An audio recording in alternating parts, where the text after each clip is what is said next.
We now join our associate, Bill Miller of Global Connections Television at the UN Television Studios, where he will interview the New York director of UNESCO. Today we're talking about UNESCO, the United Nations Educational, Scientific, and Cultural Organization, and looking at some of its programs and how these programs impact people in the United States and around the world. My guest today is someone who's very knowledgeable of these programs. Helene Marie Goselin is the director of the New York office of UNESCO, the UN Educational, Scientific, and Cultural Organization. And Ms. Goselin's involved in a wide range of issues, but one in particular is developing partnerships with major United States institutions. Well, let's talk a little bit more about UNESCO and what you're doing. As you've been with UNESCO, you started with UNICEF, as I recall, the UN Children's Fund, and you were there for 15 years, and then you started working with UNESCO. As you look at UNESCO, in general terms, what do you see as some of the greatest achievements of UNESCO, and what have been some of the areas where perhaps UNESCO should focus its attention to perhaps do better in the future? Well, of course, UNESCO is best known for some of its so-called flagship programs, and here I'll mention maybe 3 of them that are particularly known to people here in the United States or in my country, in Canada. First, World Heritage. That came further along in the early 70s, in 1972. Yeah, the World Heritage Program, what exactly does it do? Now, the World Heritage Program is out of a recognition that there are some sites.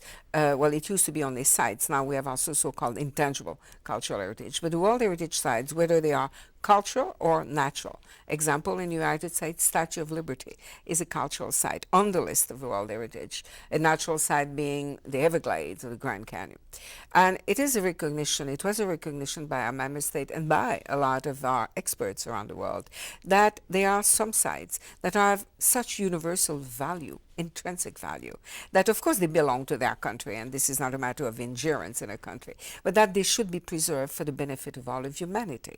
Example, the pyramids in Egypt, Statue of Liberty. I mean, some great sites that are, as I say, absolutely unique. Now, with that, it's not only a list, of course. The list in itself assures many things. It assures more awareness of the public that these sites of absolutely outstanding in their value because of their uniqueness, because of their beauty, because of their history.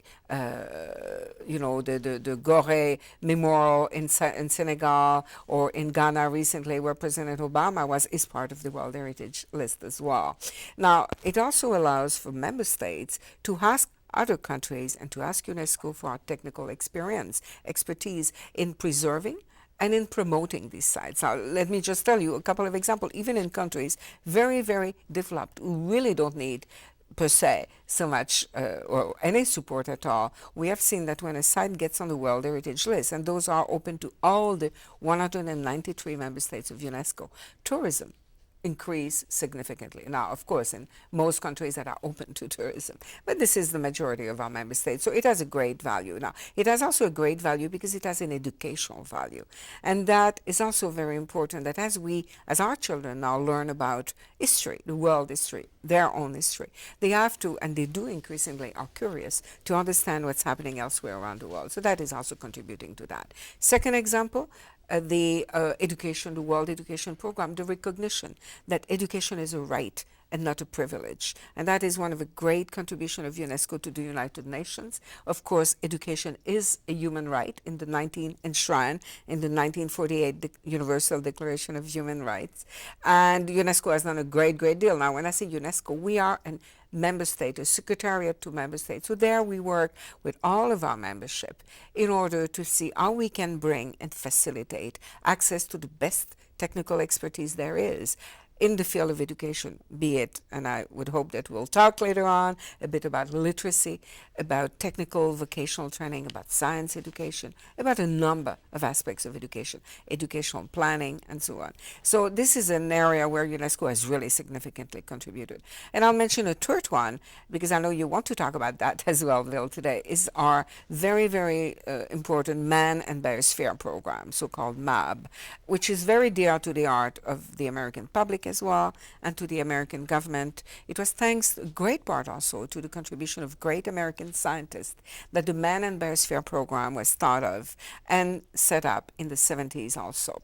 And there are 47 sites currently in the United States on the list of the Man in the Biosphere program. And in 2 words, the main purpose of that is to be able to promote research and exchange of these research findings on ecosystems and humankind and mankind, how people impact these ecosystems. So this is something very actual, of course, as we talk about climate change now. You know, we all can learn, even a great country that has everything, like the United States, or my country, or a country like China. I just come back last week from 2 weeks in China. All these great countries can not only contribute, that is the purpose of a UN agency, to put people together, to be a network of networks, and can not only contribute, but at times can also learn. I think we all are extremely humble. And I think that although this country has some of the best brains in the world, scientists, experts, art experts, librarians, education experts, and we do call on a lot of talent in this country. But at the same time, sometimes when you put different people that have different perspective, different histories, different experience, but also in terms of research, academic research, scientific research, it's extremely important to be able to put these things together and to make it a bigger whole. So this is basically the purpose of this program. And you mentioned Ban in the Biosphere. It is true that it was at the request of the Park Services in the United States that they came to UNESCO and said, we would like that these sites be considered, because then we'll be part of this network. And the Man in the Biosphere network of 550 or so, 553 currently, there is a meeting every year of these Biosphere Reserve, is meant to primarily exchange experience and best practice so that there can be an ongoing learning going on. So I think that's important that people know. So we bring expertise in the field of education, in the field of culture, museum directors, all sorts of educational experts, curriculum experts, of course, scientists, you know, from your great scientific institution, etc. So we do a lot of things in this regard in convening these different networks. And there the U.S. is back into UNESCO very, very strongly involved in many of our programs.